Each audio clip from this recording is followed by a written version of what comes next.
네, 안녕하세요. 로마서 묵상 19번째 시간이 되겠습니다. 오늘 본문은요, 로마서 7장 14절에서 25절 끝까지 되겠습니다. 제목은 율법을 통한 죄의 통치입니다. 자, 14절부터 제가 봉독합니다.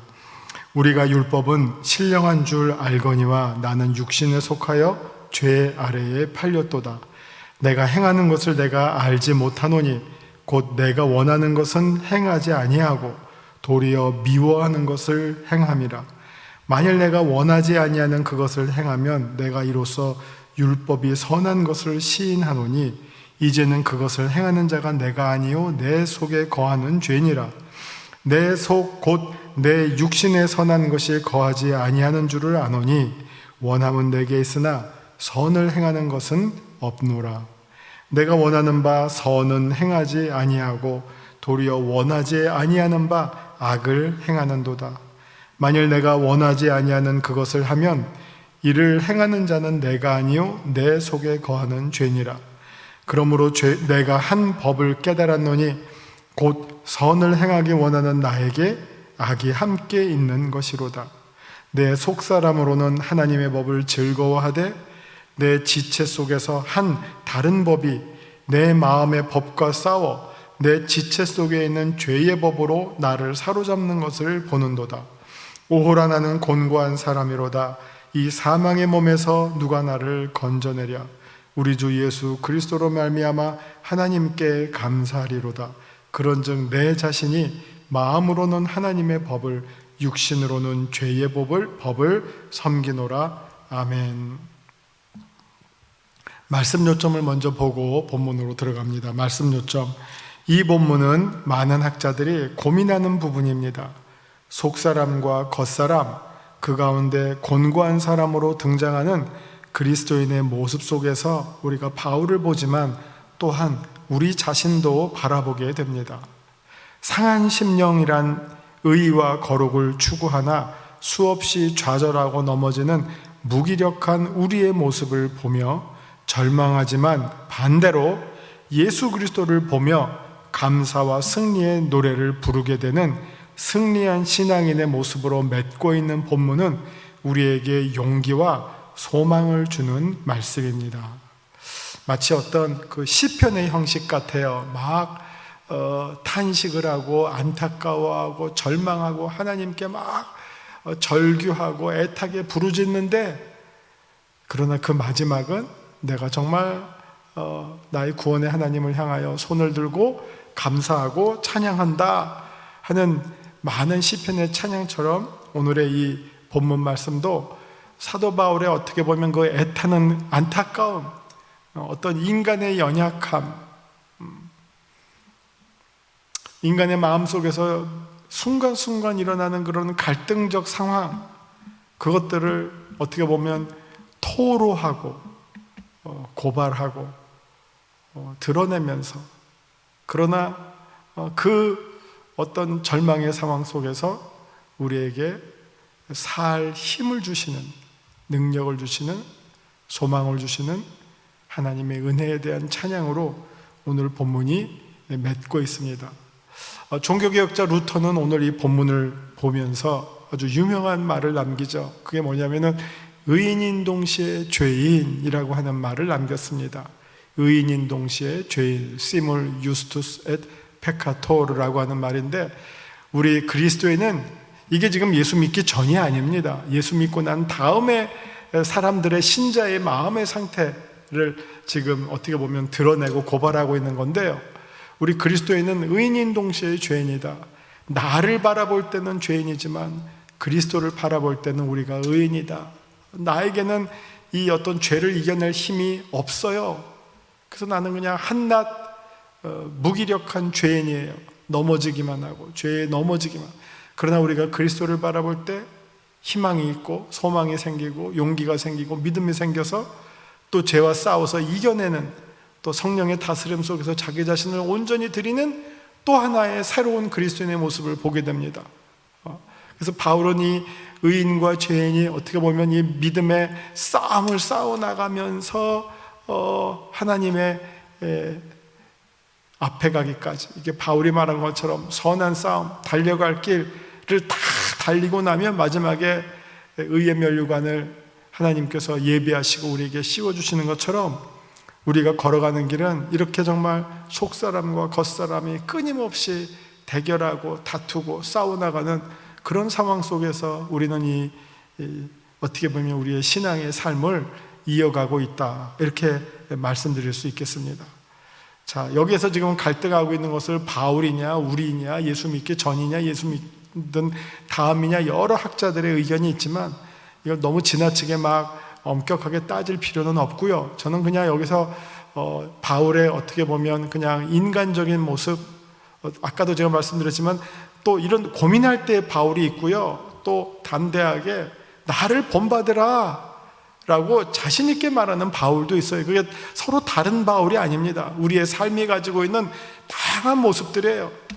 때로는 나 믿지 마, 근데 때로는 나만 바라봐 할 때도 있다는 거예요.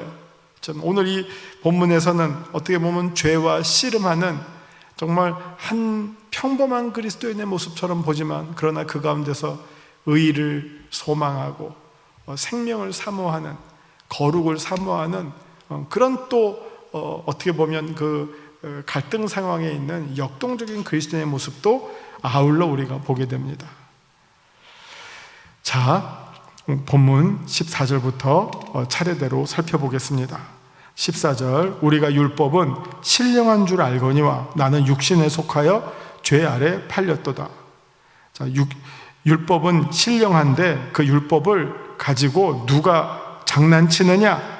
죄가 장난친다는 거예요. 율법은 신령해요. 그런데 그 신령한 것을 죄가 장난친다. 마치 칼이라고 하는 것은, 칼 자체는 좋죠. 요리할 때 칼이 없으면 어떻게 합니까? 수술할 때 칼이 없으면 어떻게 합니까? 그러나 그 칼이 강도의 손에 들릴 때는 흉기가 되고, 의사의 손에 들릴 때는 생명을 살리는 도구가 되죠. 그런 것처럼 율법은 신령한 줄 알았지만 죄가 이 율법을 가지고 장난쳐서 나의 육신을 사로잡는구나, 이 말입니다. 15절, 내가 행하는 것을 내가 알지 못하노니 곧 내가 원하는 것을 행하지 아니하고 내가 도리어 미워하는 것을 행함이라. 내가 마음을 이렇게 먹는다고 하더라도 내 마음 가는 대로 내 몸이 따라가지를 않고요. 그렇다고 이거 내가 이렇게 하고 싶은데 이렇게 했으니까 내 몸이 잘못했어, 그런 말로 그러니까 분리해서 쓰라는 말이 아니라, 우리 인간의 마음이 늘 이렇게 그 선과 악의 어떤 이 갈등 상황 속에서 놓여서 그 싸움, 어떻게 보면 인생이 계속적인 선택의 연속의 과정이잖아요. 뭐 밥 먹을래, 짜장면 먹을래, 뭐 이런 선택뿐만 아니라 선과 악의 선택, 하나님의 뜻, 성령의 법이냐, 사탄의 조종이냐, 나의 욕심이냐, 아니면 이웃의 필요냐, 이거 가지고 우리가 늘 갈등하면서 계속 선택을 해나가면서 살아오는 것이죠. 그것을 이렇게 말하는 거죠. 내가 행하는 것을 내가 알지 못하고, 나는 이렇게 하고 싶었는데 왜 내가 이렇게 했을까 하는 후회와 한탄이죠. 여러분, 그런 경우가 많이 있지 않습니까? 여러분의 삶을 돌아보실 때 내가 왜 그걸 그렇게 했을까? 안타깝고 정말 회한의 선택들도 많이 생각나실 거 아니에요. 곧 내가 원하는 것은 행하지 아니하고 도리어 미워하는 것을 행함이라. 16절, 만일 내가 원하지 아니하는 그것을 행하면 내가 이로써 율법이 선한 것을 시인하노니. 정말 율법이 내가 죄를 원했지만 선으로 가게끔 끌고 가서 내가 그것을 했다, 그러면 율법 선한 거예요. 그런데 실제로는 그렇지가 않다는 거예요.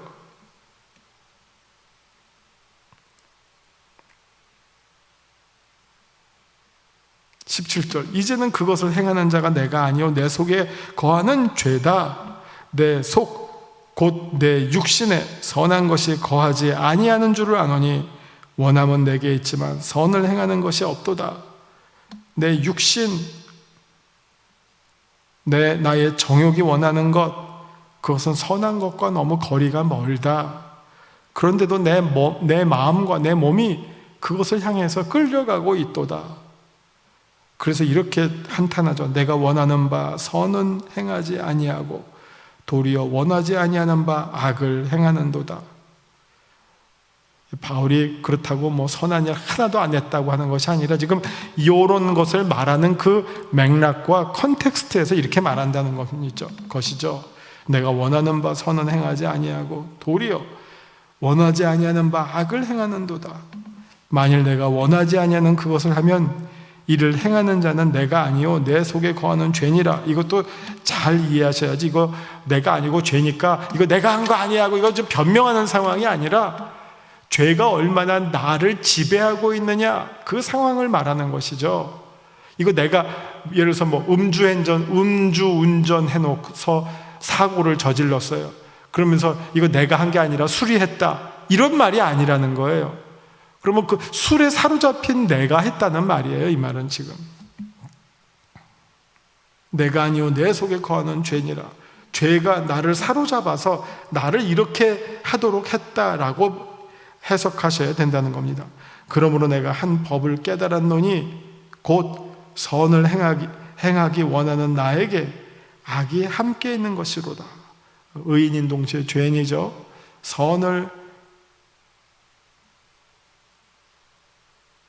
행하기 원하는 나에게 동시에 악을 행하기 원하는 내가 함께 있는데 많은 경우에 선을 하기를 원하는 내가 악을 행하기 원하는 나에게 진다는 거죠. 죄가 나를 지배하고 있기 때문에 그리고 그 죄가 율법도 함께 조종하고 있기 때문에 그 말이죠.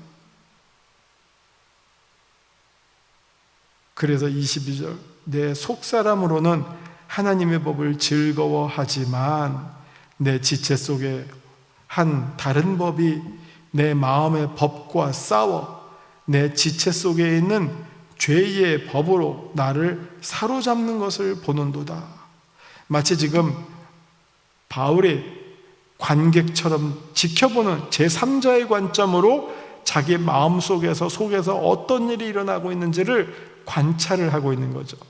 이게 어떻게 보면 자기 성찰인데 제3자적 관점에서 어떻게 싸우고 있구나. 속사람과 겉사람, 마음과 또 다른 지체가 어떻게 티격태격 싸우고 있구나. 그것을 내가 보는도다예요. 이건 아주 중요하죠. 이게 자기를 제3자적 관점에서 볼 수 있는 눈을 갖고 있는 사람은 건강한 사람이고요. 회개할 수 있는 가능성이 높고 세상 말로 말하면 발전할 수 있는 가능성이 높아요. 그러나 그 안에서 언제나 자기만 바라보고 있으면 절대로 성장할 수가 없고 반성이라는 게 없죠. 언제나 자기가 옳다고 주장하는 수밖에 없죠.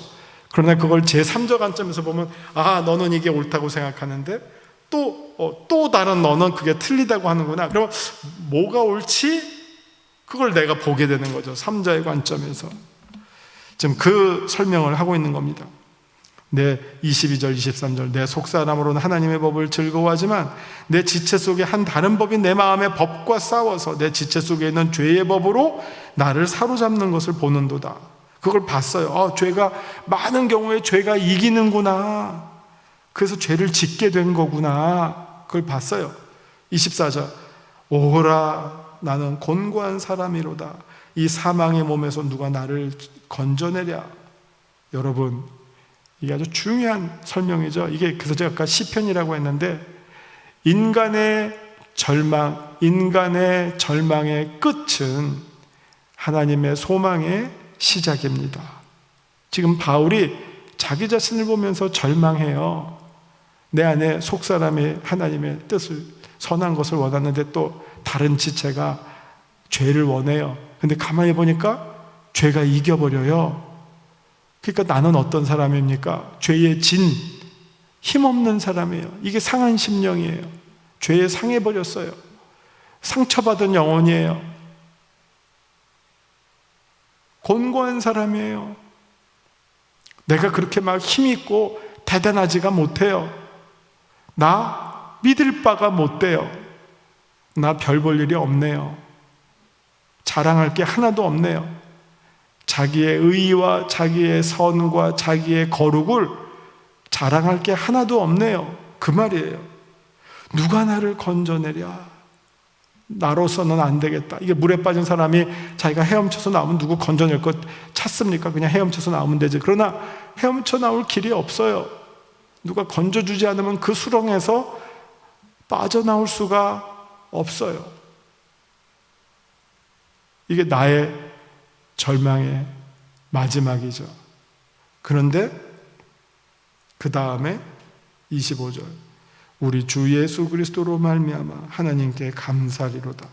그런즉 내 자신이 마음으로는 하나님의 법을, 육신으로는 죄의 법을 섬기노라. 여기서 뭐 모든 것을 다 말하지는 않았지만, 내가 내 자신이 마음으로는 하나님의 법을, 육신으로는 죄의 법을 섬기지만, 그러나 이 곤고한 상황 가운데 우리 주 예수 그리스도께서 찾아오셔서 나를 하나님의 법, 새 언약으로 살려주셨구나, 구원해 주셨구나. 그래서 8장에서부터는 구원받은 자의 감격, 그리고 예수 그리스도를 통해서 나타난 하나님의 그 사랑의 엄청난 크기에 대한 찬양이 이어지고요, 지금 우리의 지금 당하는 모든 고난에 대한 하나님의 소망의 승리, 위로가 작동이 되고요, 하나님의 사랑의 찬가, 하나님의 성령의 법의 승리가 8장에서는 멋있게 담대하게 선포가 되는 것이죠. 자, 이제 말씀 산책으로 들어가 보겠습니다. 14절, 율법은 우리를 변화시키지 못합니다. 14절, 죄 아래 팔렸도다 이렇게 이야기하죠. 육신에 속해서 죄 아래 팔렸도다. 바울이 소개하는 율법의 속성은 거룩과 의와 선함, 그리고 신령하다고까지 말합니다. 신령하다고까지 말합니다.